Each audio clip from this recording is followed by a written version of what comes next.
Hi friends, this is Ashok. ఇప్పుడే కన్నభూమి చూసొచ్చా.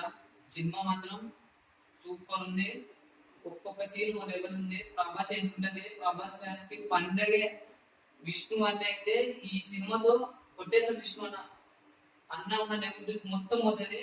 ఒక్కొక్క character level ఉంది దీంట్లో. మోహన్ బాబు గారు, మోహన్ లాల్ గారు, కాజల్ గారు, అక్షయ్ కుమార్ గారు, ఒక్కొక్క క్యారెక్టర్ లెవెల్ ఉంది సినిమాలో. సూపర్ అది సినిమా. అలాగే బ్యాక్గ్రౌండ్ మ్యూజిక్ ఉంటది. అబ్బా, శివయ్య భక్తులు అయితే పండగ చేసుకుంటారు థియేటర్. ప్రభాస్ ఎంట్రీ ఉంటుంది చూడమా, మామూలు ఉండదు. థియేటర్ మొత్తం గజ గజ గజ వణుకుతుంది. గూస్ బంప్స్ వచ్చేసి అందరు ప్రభాస్ ఎంట్రీ చూస్తే. అసలు ప్రభాస్ అని ఉంటాడు దీంట్లో. పీక్స్ సినిమా అయితే.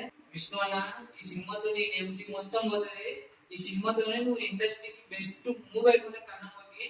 నీ మీద నెగిటివ్ రాయడానికి ఫీలింగ్ కూడా ఉండదు. బ్యాక్గ్రౌండ్ మ్యూజిక్ ఉంటుంది. శివయ్య భక్తులు అయితే మొక్కుతా ఉంటారు. ఆ మ్యూజిక్ సినిమా లెవెల్ పీక్సిపోతుంది.